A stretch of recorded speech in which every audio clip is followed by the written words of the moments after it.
निर्विघ्नं गुरुमे देव सर्वकार्येषु सर्वदा। नमः परं तत्त्वः शाश्वतमहात्मने शिरडिधामवासाय श्री साईनाथाय नमो नमः।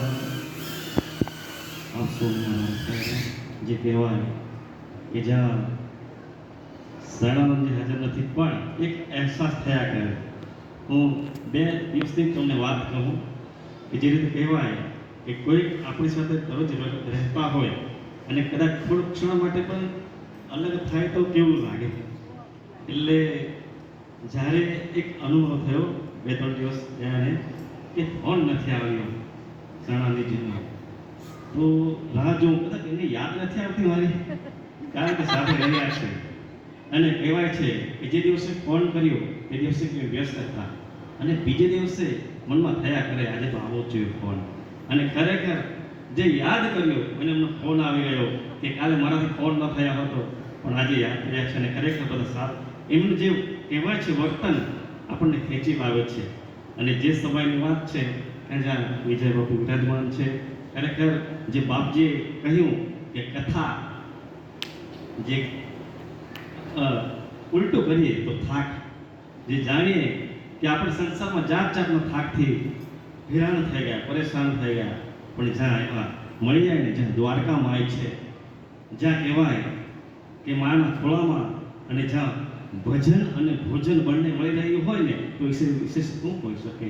કારણ કે જ્યાં કહેવાય કે જે રીતે બાપજીએ કહ્યું કે જે સદગુરુનો કહેવાય છે કે એક બધા પર આશીર્વાદ રહેવો જોઈએ. ને હું તો જ્યાં તમે કદાચ અંતરે સાંભળ્યું કે જે કથા માટે મેં આ સાંઈ કથા એટલા માટે કરી રહ્યો છું કે બાબાને કહેવાય છે કે લીલા કહેવાય કે જેણે લોકો સુધી પહોંચાડવા જેવા દાસગણો જેવા અલગ અલગ જે ભક્તો દ્વારા પણ કહેવાય ને કે જે આપણને જે કાર્ય આપ્યું છે કે ફક્ત ને ફક્ત ભક્તિનો પ્રચાર પ્રસાર કરવા, નથી કોઈ જાતનો પણ નામ નથી કમાવું, પૈસો પણ નથી કમાવો, પણ જેણે જીવન આપ્યું છે એ બાબા જે રીતે પરિવર્તન કરાવ્યા છે લોકોના જીવનમાં, ફક્ત એટલું જ હું તો ઈચ્છું તો થોડા પરિવર્તન થઈ જાય આપણા જેવા પામર જેવડાને મુખેથી. એ જ ખરેખર સૌભાગ્યમાનો.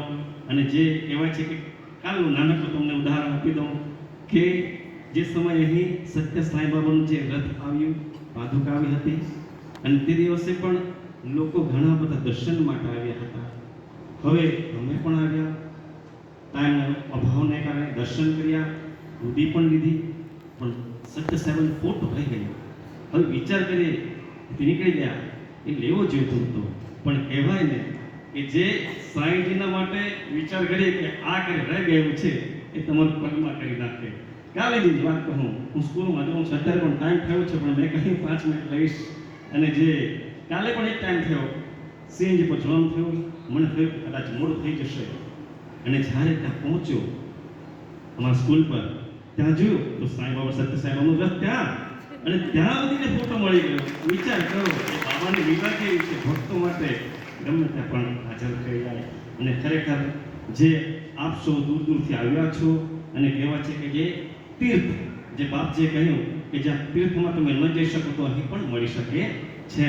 અને એટલા માટે જે સદાવ્રત ચાલુ થયું અને અહીં જે અલગ અલગ જે મહાસંતો મુનિઓનું જે પગલાં પડી રહ્યા છે અને જ્યાં કહેવાય છે કે સૌ પ્રથમ વાર અહીં જે ભાગવત ચાલી રહ્યું છે અને એ બધા કેટલાય અલગ અલગ પુરાણો અહીં થશે અને આપ સૌને લાભ મળશે.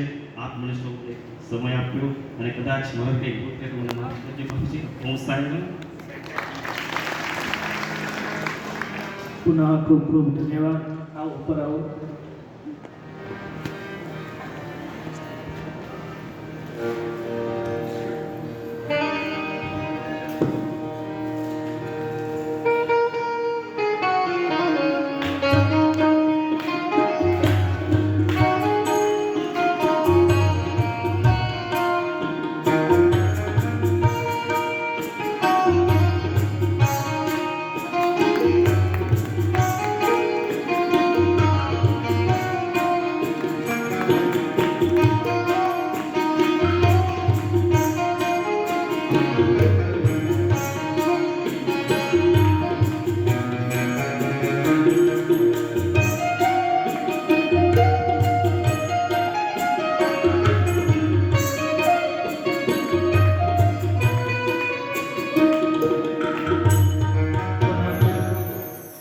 સાધુવાદ રાજેશભાઈ, આપે જે બાબાના પગલે બાબાનો બાબાની ભક્તિનો પ્રચાર ગામડે ગામડે જન જન સુધી આપ પહોંચાડો છો.